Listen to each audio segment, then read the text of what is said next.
두 번째 시간입니다. 혈통적인 족보 안에 감추신. 마태복음 1장이나 누가복음 3장에 예수님의 족보가 나오는데 그건 전부 그 혈통적인 족보 이야기죠. 그런데 혈통적인 족보가 말하고자 하는 성경의 의도는 아니라는 거예요. 그 성경은 안팎으로 기록이 되어 있는 거기 때문에 밖에 기록된 혈통적인 족보 안에서 이 믿음 세계의 계보 족보를 우리는 추구를 지금 하는 거예요. 만약 혈통적인 족보로 끝내버리면 우리 같은 이방인은 구원받을 방법이 없죠. 자, 혈통적인 족보 안에 감추신 믿음의 족보에 대한 이해를 바르게 하여 천국복음이 믿어짐으로 성경이 말하는 하나님의 구원을 얻고 주와 함께 하늘에 앉혀진 참 하나님의 참자녀들이 되어야 합니다. 지금 쭉 설명하는 바예요. 마태복음이 말하려는 의도대로 하나님 나라에서 쫓겨난 유대 교인들을 먼저 진리로 분별하고 천국에 먼저 들어간 참 제자들이 되게 하는, 즉 자기 땅 자기 백성들의 죄에서 구원하러 오신 것이지 대적자들을 구원하러 오신 것이 아니죠. 끝내 말을 안 듣는 자들은 버릴 수밖에 없는 거죠. 예수님이는 하나님이신데도 대적하는 유대교 지도자들이나 유대 교인들을 구원할 방법은 없었던 거잖아요. 그러니까 우리도 세상 말로 안 되는 사람은 안 되니까 그러다 돌아가시라고 그냥 하고 발에 문제 딱 들고 돌아서 버리고, 다행히 주님의 은혜를 입혀서 그가 어느 날 회개하고 돌이켜서 말씀에 같이 진실한 그 마음으로 말씀에 따라서 회개하고 돌이켜서 자기가 지금까지 안다고 주장하고 있고 잘못된 신앙관을 가지고서 주장하고 있던 이런 것들을 버리고 돌아오는 은혜가 있는 사람이면 그건 당연히 받아들여야 되는 일이죠. 예수님의 겉모습은 사람으로 나셨으나 그 속사람은 혈통과 육정과 사람의 뜻으로 나신 것이 아니고 오직 하나님의 뜻을 이루기 위해서 하나님 자신의 씨로 곧 하나님의 말씀을 믿은 요셉과 그의 종원녀인 마리아의 대하나님의 사람으로 잉태되고 해산되었어요.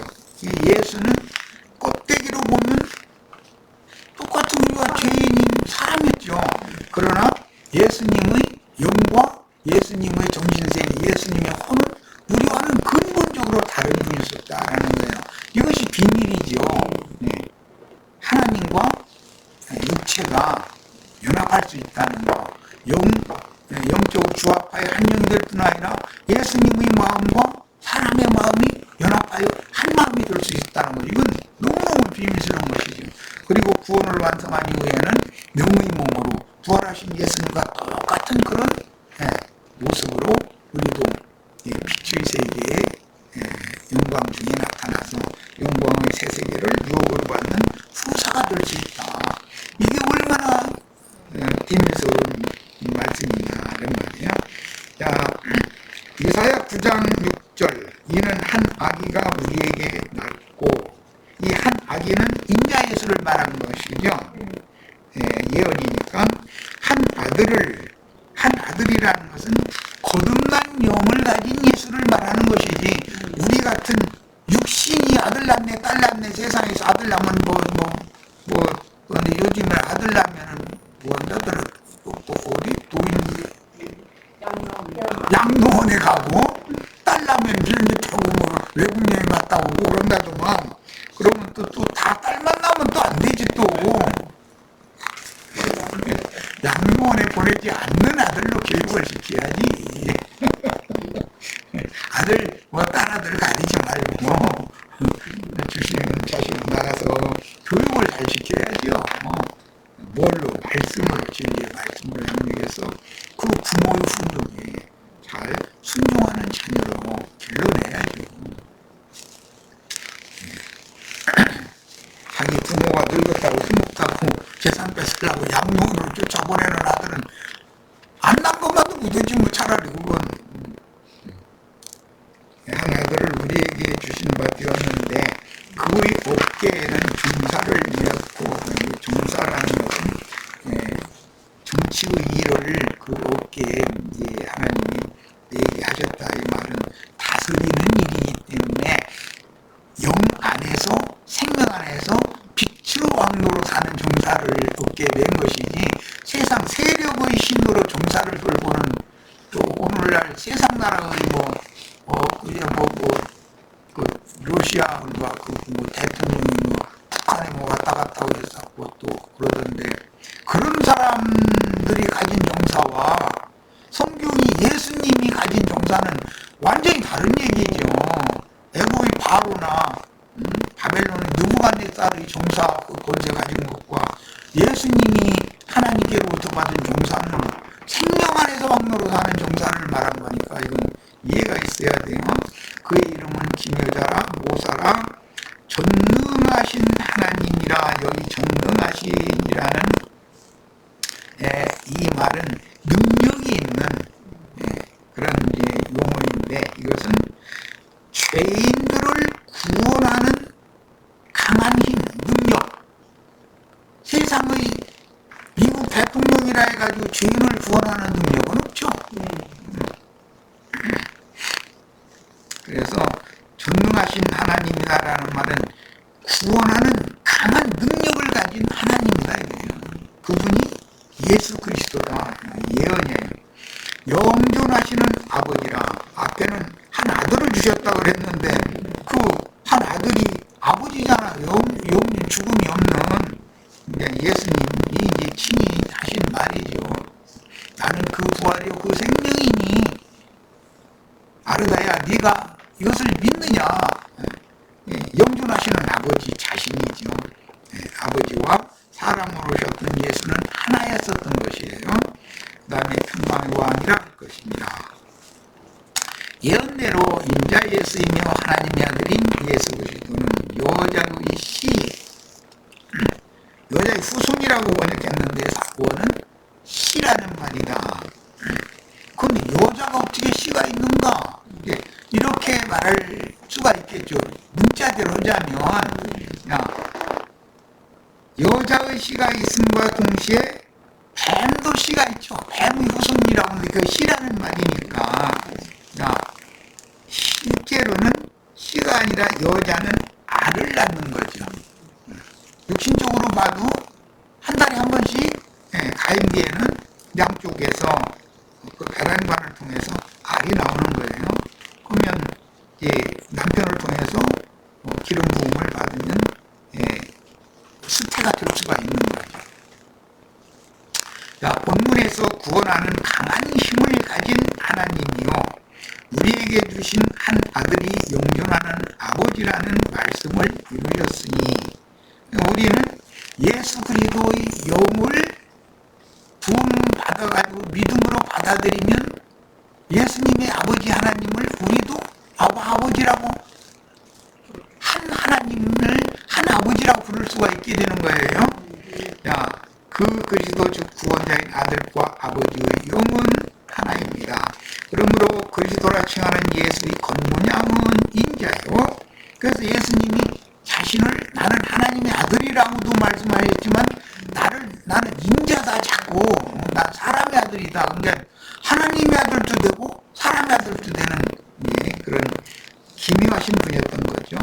그분의 영과 혼에는 하나님의 말씀이 거주하신 하나님의 형상이었고 참 성전으로서 영광스러운 하나님의 임재와 함께 죄인들이 세상에 나타나신 하나님이었으니 구약 시대에는 이런 경우를 여호와의 사자라고 그러죠.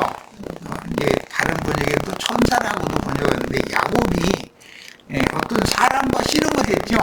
그런데 호세아서에서는 천사라고 번역을 했어요. 천사가 씨름했다고 그랬어요. 이것은 하나님의 일을 위해서 야곱에게 보내신 하나님의 일꾼이다. 그런 개념으로 여호와의 사자라고 표현을 했던 거예요. 그래서 누구에게 나타내신 여호와 자신의 현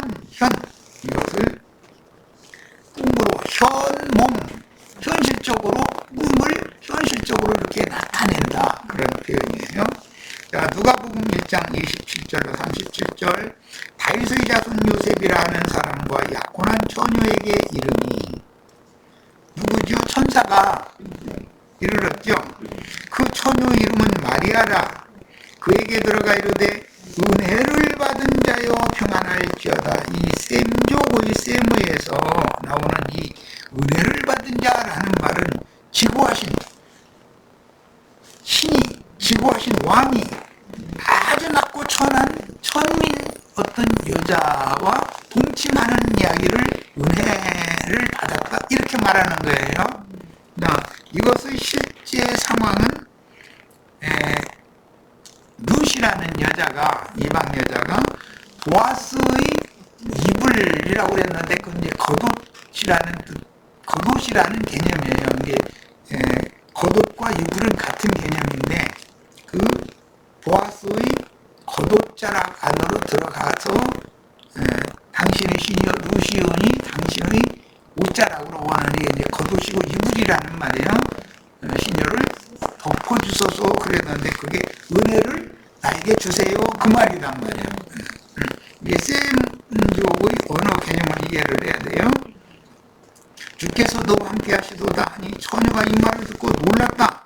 은혜를 받았다 그러면은 일반적인 기독교계가 말하는 그런 은혜를 말한다면 놀라고 말볼 것이 뭐가 있습니까? 기뻐서 행복하다고 그래야 되는 일이지. 그런데 이 처녀가 은혜를 받은 자야라는 말을 듣고 놀라 이런 인사가 어찌함인가? 그리고 나는 남자를 알지 못하는데 라는 말을 하죠.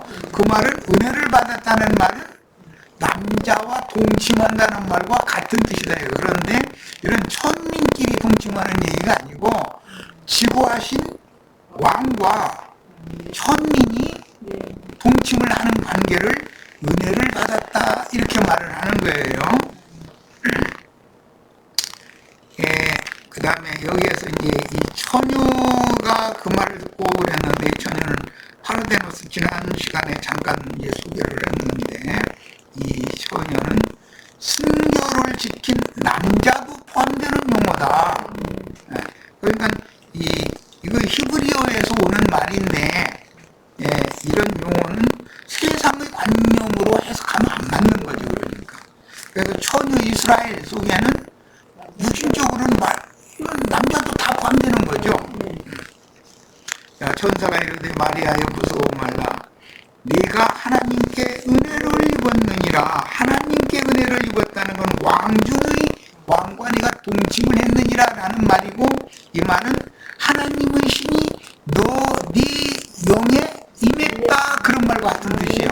네 영에 하나님께서 기름을 부었다 그 말이에요. 보라 네가 잉태하여 아들을 낳으리니 그 이름을 예수라 하라.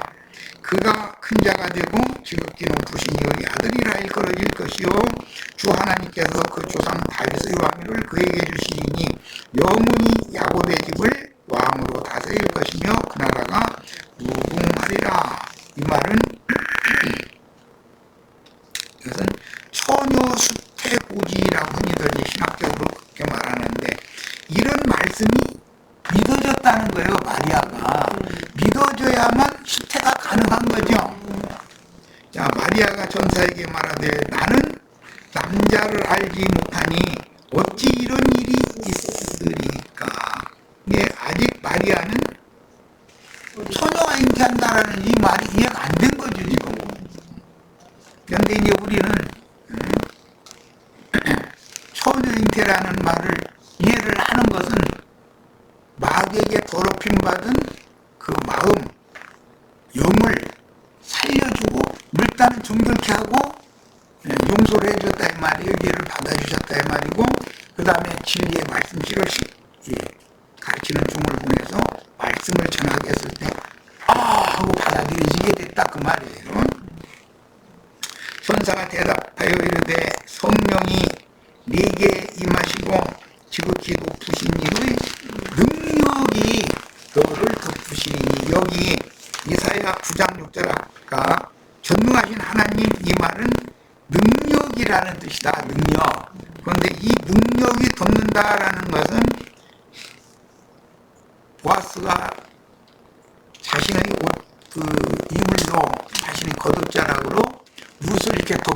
것으로 표상했는데 이것은 상징이다. 원래 덮는다라는 말은 은혜라는 개념으로서 해나 어떤 뜨거운 것으로부터 그물지게 하려고 감싸서 끌어안고 자신의 것으로 취하다, 그런 뜻이에요. 이게 이 쌤족들의 언어 개념은 굉장히 어려워요. 그래서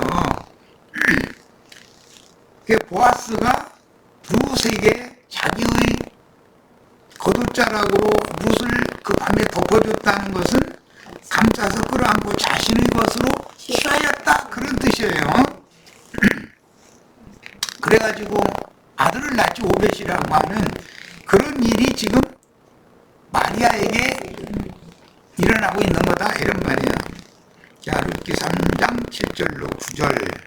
보아스가 먹고 마시고 마음이 즐거워가서 곡식단 더미 끝에 눕는지라 룻이 가만히 가서 그의 발치 이불을 들고 거기에 누웠더라. 밤중에 그가 놀라 몸을 돌이켜본 적 한 여인이 자기 발치에 누워있는지라 이르되 네가 누구냐 하니 대답하되 나는 당신의 여종 룻이오니 당신의 옷자락을 펴서, 여기 이제 그 이불이라는 번역이 했는데 사실은 겉옷자락을라는 대부분의 번역은 겉옷자락이라는 그런 단어예요. 당신의 여종을 덮으소서 이는 당신이 기업을 물을 자가 됨이니이다. 이 말은 은혜를 주세요, 그 말과 같은 뜻이다 이게요. 보아스 이불, 겉옷 속에 들어온 룻에게 보아스 이불 겉옷자락을 줘서 덮는 행위는 그녀를 아내로 취한다는 뜻이다. 하나님이 그 이방 모함 여자니까 영원히 하나님의 종에 들어올 수 없는 여인이지만 그를 용서하시고 그를 받아주셨다는 뜻이요, 생명의 연합을 맺어서 그가 수쾌하게 한다라는 뜻이다. 이걸 은혜라고 그러는 거야. 전능하신 이 은혜를 입었다. 그러니까 그 마리아가 이런 인사가 어찌미냐 했던 것은 이런 깊은 의미가 있었기 때문에 저는 그렇게 한 거예요. 보라 네 친족 엘리사벳도 늙어서 아들을 배웠느니라. 이제 믿어지게 하려고 부연 설명을 또 하는 거지. 6개월을 앞선 요한은 엘리사벳이 경수가 끊어져서 다시는 이 사람은 임신할 가능이 없다라고 누구나 인정하는 그런 상태인데 아이를 뵌 거잖아요. 그것은 엘리사벳의 남편 사가랴에게 하나님이 그가 제사장으로 성소에 들어갔을 때 이미 계시한 대로 된 거였어요. 그런데 사가랴가 불신하는 쓸데없는 소리 무도리 하려고 봉어리 되게 만들었다는 거예요. 너 쓸데없는 소리 하지 마 그랬다는 거잖아요. 원래 임신하지 못한다고 알려진 이가, 이 말은 동수가 끊어진 마른 막대기에 지나지 않는 여자다. 우리 여기 전부 마른 막대기들만 앉아있는데 그런데도 하나님은 능히 아들을 수치하게 하고 낳게 할 수 있다. 그러면 하나님의 말씀은 대죠. 하나님의 말씀은 눈치 못함이 없죠. 자, 이사야 9장 6절에서 전능한 하나님이라 할 때 이게 능력, 능한 힘, 그런 말을 인용하는 말이에요. 그러니까 하나님의 말씀의 능력으로 하나님의 아들이며 사람의 아들인 예수 그리스도가 태어날 수가 있었다. 우리들이 거듭나는 것도 그럼 하나님의 말씀으로나 되는 일인 것이지 사람의 생각이나 육신의 어떤 혈육으로나 되는 일이 아닌 거죠. 결국은. 자, 엘리자벳이 잉태한 것도 동정녀 마리아가 잉태한 것도 성경에 이미 기록된 대로 하나님의 능하신 말씀을 이룬 것이지 혈과육에 있는 인간들의 죄인의 일이 아니다. 육신적으로 아들 낳는 이런 것은 초상이지요. 하나의 말씀의 능력은 전능하신 하나님의 능력이므로 눈치 못하심이 없으니 아브라함에게 늙어서 경수가 끝난 사라를 통해서 아들을 주시겠다는 예언이 역사상에 이루어진 것과 같이 능하신 하나님의 모든 말씀은 반드시 믿는 자에게, 자기 백성에게 이루어져요. 예수 그리스도의 나심은 이미 기록되고 증거된 선지자들의 예언을 이루기 위한 표적이며 지구하신 신께서 받고 전한 인간의 모습으로 세상에 임하여 세상을 구원하려고 행하신 역사적인 사실이요 인간의 한계를 초월하는 말씀의 능력과 믿음의 비밀을 가진 자들이나 영감으로 깨달을 수 있는 기묘자의 행사다. 하나님은 은혜를 베푸셨고 우리 형제 자매님들은 믿음으로 받아들인 거예요. 여자로 말미암아 죄가 아담을 통해서 세상에 들어왔으므로 메시아, 신약의 용어로는 그리스도인데 반드시 여자의 후손으로 죄악이 환영한 세상에 와서 세상의 구원자가 되어야 하므로 영혼의 태를 치료받아 육신적인 태를 통해서 낳는 얘기가 아니죠.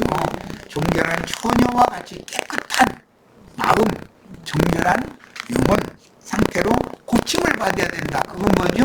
회개한 사람을 하나님이 용서하시고 받아들여 주셔야 된다. 인정해 주셔야 된다. 뭐에 따라서? 말씀에 따라서. 말씀으로 다 된 거예요. 깨끗해진 사람의 모임인 교회는 영적인 처녀인 정결한 처녀교회. 그래서 구약시대에는 처녀시온 처녀 이스라엘이라고 예언을 했던 거예요. 자, 육신적으로 혼기에 이른 처녀 마리아는 하나님의 아들을 낳을 수 있는 영적 처녀인 회개하여 받으심이 되어 영과 마음이 정결한 속사람들의 처녀교회에 대한 표상이다.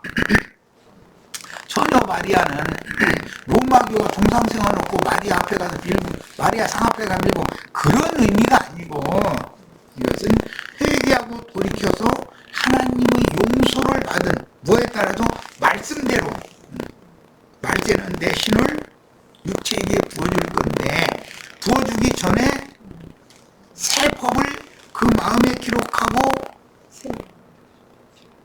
그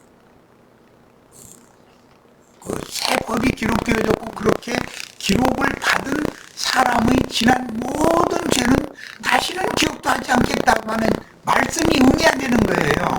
그래야만 영적 처녀가 되는 거예요. 그 사람들에게나 진리의 말씀을 가르치는 종을 보내서 말씀실을 심는다는 거예요. 농사를 지으려면 농부는 수수랑도 있어야 되고 삽도 있어야 되고 뭐 호미도 있어야 되고 그런데 자루가 빠졌다든지 자루가 부러졌어. 그러면 그것은 신이 잘렸거나 신랑이 상했거나 이런 사람과 같은 거죠. 그 일을 할 수가 없는 거죠. 그래서 이런 것이 다 전부 상징이다. 하나님은 어떤 종을 그분의 그 농기구로 하나님의 일을 하는 기구로 사용하신다 이거예요. 그런데 대부분은 신이 배웠거나 신랑이 상한 사람들이 씨 뿌린다고 하는데 되지도 않는 짓을 하고 다니는 거지 뭐 사실은. 자, 신명기 22장 13절로 22절 누구든지 아내를 맞이하여 그에게 들어간 후에 그를 미워하여 비방거리를 만들어 그에게 누명을 씌워 이게 사랑한다고 했다가서 그 난리를 치다가 그 여자를 정복하고 나서는 마음이 돌변한 사람이 하나 있었죠. 유명한 사람이 있죠. 누구예요? 응? 다윗의 아들. 암논의 동생을 범한 사람. 암논. 그 대답을 좀 정확하게 우리 지체들. 그런 사람이 있다는 거예요. 그런 사람 뭘 상징하는 거죠? 돈 많은 어떤 사람이 좋은 자동차 타고 예배당 앞에 딱 나타나면 문 앞에 나가서 90도로 인사를 하고 어서 오시라고 이 상석에 앉으라고 난리를 내다가 그 사람이 갑자기 예를 들어 뭔 사고가 생겨가지고 돈을 잘 안 갖다 바치게 생겼으면 어떻게 해요? 딱 돌변해버리죠? 그런 걸 상징한다 이거. 얼마든지 이런 일도 있는 거예요. 믿음 세계에서는. 자, 그런 놈이 있어. 그럼 이제 이런 놈이 누구라고요? 돌변한 암논과 같은 목사를 말하는 거예요. 사실은. 그와 동침할 때 그가 처녀임을 보지 못하느노라 이러고 이제 억지를 부리는 거야. 이것은 은밀한 일이니까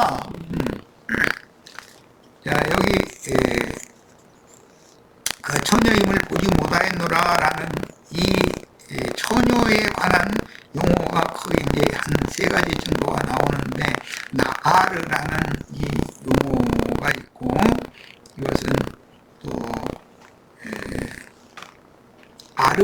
알마라는 용어가 있고, 베툴라라는 용어가 있어요. 그래서 제일 중요한 것은 이 3 용어 중에 앞에 나오는 2번 나아르나 아르마라는 용어는 육신적인 세상사에 관한 용어로 많이 사용이 돼요. 그렇지 않은 경우도 가끔 나오지만, 그러나 베툴라라는 이 용어는 영적인 용어다. 처녀 이스라엘, 처녀 시온할 때만 사용하는 용어예요. 그러니까 표상이 나오고 실상이 나온다. 베툴라는 표상의 처녀에 대한 실상이 되겠죠. 그럼 처녀 교회가 처녀 마리아는 처녀 교회에 대한 표상이라는 말이란 말이야. 그런 뜻이다. 자, 그 처녀의 부모가 남편한테 버림받은 여자예요. 말하자면 부모가 왜 이 남편이 죽고 못 산다고 했다가 갑자기 이렇게 변했겠나. 남편이 하는 말이, 그 가르침이 뭔가가 이게 성경하고 안 맞는 것 같아. 그러면은 갑자기 왜 원수로 딱 돌변해버리죠? 그런 놈한테는 그건 사이라 할 것도 없는 거예요. 이제 그 처녀의 부모가 그 처녀인 표를 얻어가지고, 처녀표라는 게 있다는 거예요. 얻어가지고 그 성문 장로들에게로 가서 처녀의 아버지가 장로들에게 말하기를, 내 딸을 이 사람에게 아내로 주었더니 그가 미워하는 것은 왜 그러는지는 뭐 이제 충분히 아시겠죠? 돈만 잘 내고 그냥 우리 목사님 오면 죽고 못 살지 끝까지 미워할 일이 없죠. 비방거리를 만들어 말하기를, 내가 네 딸에게서 처녀임을 보지 못하였노라 하나, 보라, 내 딸의 처녀의 표적이 이것이라 하고, 그 부모가 그 자리옷을, 처녀의 표가 뭐냐면 자리옷이에요. 자리옷을 그 성읍 장로들 앞에 펼 것이요, 그 성읍 장로들은 그 사람을 잡아다가 때리고, 그 자리옷이라고 하는 이 히물라라고 하는 용어는 신부가 남편에 의해 피 흘림을 당한 표적이라는 뜻이에요. 그래서 이제 보자기 그런 말인데, 신천을 반드시 신부가 되면 첫날 밤에는 자리를 깔고서 내간 잠자리를 하는 거예요. 그러면 당연히 표가 묻겠죠. 그것을 친정어머니한테 갖다 준다 이거예요. 혹시 나중에 이 살인놈이 변심할 때를 대비해서 그 이스라엘이 그 생활 관습이었다는 거예요. 이스라엘 처녀에게 2명을 키움으로 말미암아 그에게서 은 100세겔을 벌금으로 받아 여자의 아버지에게 주고, 그 여자는 그 남자가 평생에 버릴 수 없는 아내가 되게 하려니와, 이 일이 참되어 그 처녀에게 처녀의 표적이 없거든 그 처녀를 그의 아버지 집 문에서 끌어내고 그 성읍 사람들이 그를 돌로 쳐 죽일지니, 이는 그가 그의 아버지 집에서 창조 행동을 하여 이스라엘 중에서 악을 행하였습니다. 너는 이와 같이 하여 너희 가운데서 악을 제하지니라. 만약에 이게 문자대로의 인간 세상을 율법으로 행한다면 이미 남편이 마음이 돌아서 가지고 말도 같지 않은 소리를 해가지고 사단을 일으킨 사람한테 평생 같이 살라고 하면은 그게 생지옥이겠죠. 그러니까 이건 그런 문자대로의 말이 아니다 이거예요. 자, 그러면 이제 그 사라가 출애굽기 그 4장 15절로 17절에 보면, 4장 25절로 26절 여기에 보면 자기 남편을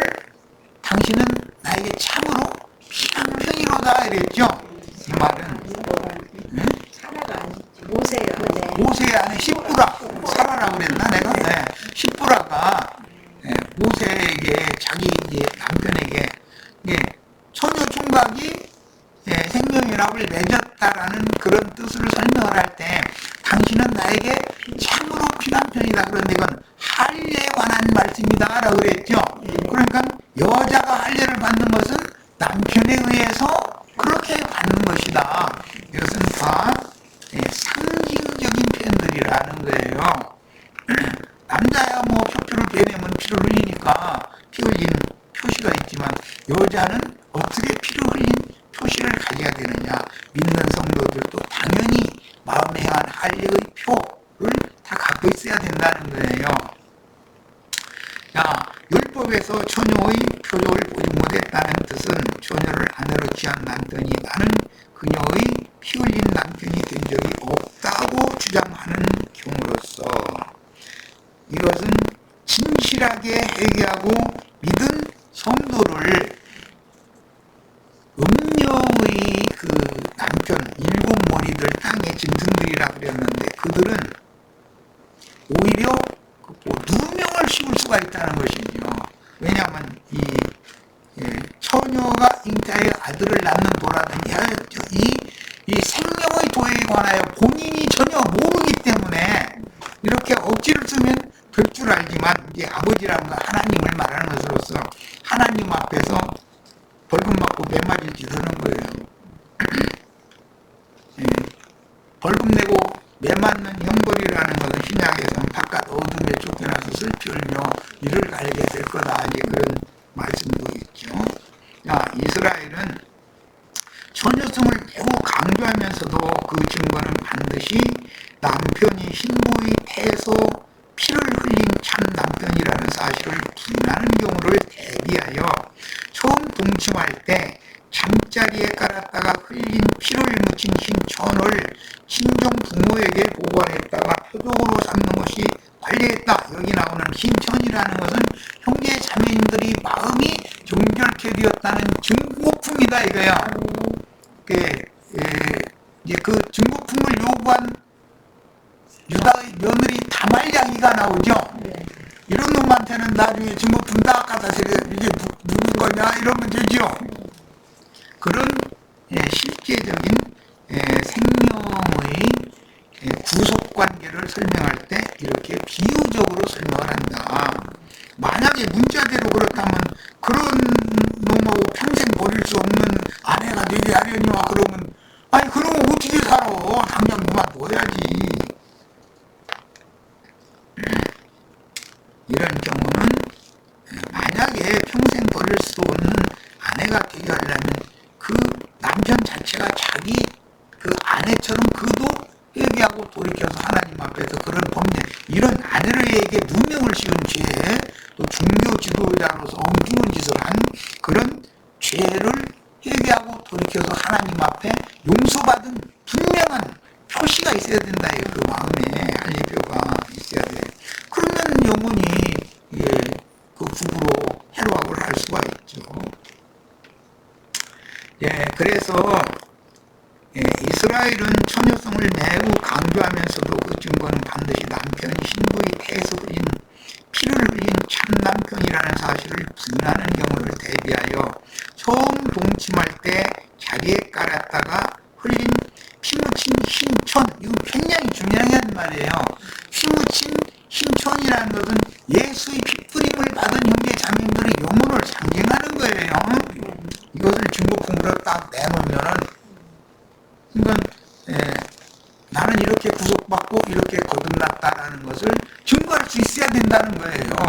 증거품을 내놓을 수 있어야죠. 자, 이는 여자가 어른이 되었다는 표시였으며 영적 할례를 받은 신자들의 신앙 체험을 상징하는데 남자의 할례표는 쉽게 이해할 수 있으나 여자의 할례는 은밀하여 쉽게 이해할 수가 없습니다. 그건 여자는 다 감춰져 있는 일이기 때문에 이렇게 육신적으로 이렇게 드러나는 게 아니잖아요. 그러나 신부 본인과 남편과 신부의 친정 어머니는 이를 쉽게 알 수 있었던 것이니, 자, 신부의 친정 어머니는 교회죠. 친정 아버지는 하나님이에요. 교회는 못 속인다 이거예요. 절대로. 이런 기후를 통해서 영적 할례를 받은 신자들로 구성된 교회의 상태를 분별하는 것입니다. 그러니까 어떤 교회, 어떤 신자들을 영적으로 이런 말씀을 통해서 구별을 할 수가 있다는 거예요. 가라진지, 음녀인지, 그 다음에 음녀의 일곱 머리 땅의 짐승들인지 이걸 구분을 해야 되는 거죠. 구속을 이룬 후에 그 영으로 주님이 재림하여 함께 거하시는 중인 성도들의 교회와 막연히 신랑이 오시기만 고대하며 성령께서 마음에 행하시는 영적 할례의 표시가 없는 어린아이들이나 세상 잡신들과 함부로 동침함으로 창녀짓을 하는 더러운 여자들로 구성된 세상 교회의 상태를 분별할 줄 알아야 된다. 여자의 태는 영적으로는 사람의 마음을 상징하되 생산할 수 없는 늙은 여자의 태는 더 이상 죄와 율법의 저주가 왕노릇하는 세상을 향하여 아무런 미련이나 소망이 없는 심령과 그야말로 세상 쪽에서도 말하는 깨어지고 낮아진 마음을 상징하는 거다. 이게 늙어서 생산할 수 없는 태다 이거예요. 그런데 그 태를 고쳐서 뭐였죠? 회개시키고 용서하셔서 받아주심으로 정결한 처녀가 되게 하시고 그 정결한 처녀 같은 하나님의 받으심이 된 영혼들을 위해서 말씀을 맡은 종들을 씨 뿌리는 자로 보낸다는 거예요. 그러면 말씀을 영으로 이제 정결한 태에 말씀이 주어지면 씨가 뿌려지면 영의 빛이 임하게 돼 있고 그래서 빛의 자녀로 거듭날 수가 있는 것이다. 그 다음에는 거듭나면 당연히 빛의 아들로서 온전케 되어져서 온전케 된 부인의 영들이 되도록 장성한 자가 되도록 자라는 과정이 필요합니다. 이것은 이제 거듭난 이후에는 영적인 존재임을 할 수 있는 청년 이상으로 신앙이 자라야 되고 그 다음에 영적 전쟁에서 육체의 소욕을 영의 소욕으로 성령의 소욕으로 육체의 소욕을 이길 수 있는 자가 되어야만 마태복음이라고 하는 천국 복음, 천국을 상속받을 수 있다. 오늘은 여기까지 마칩니다.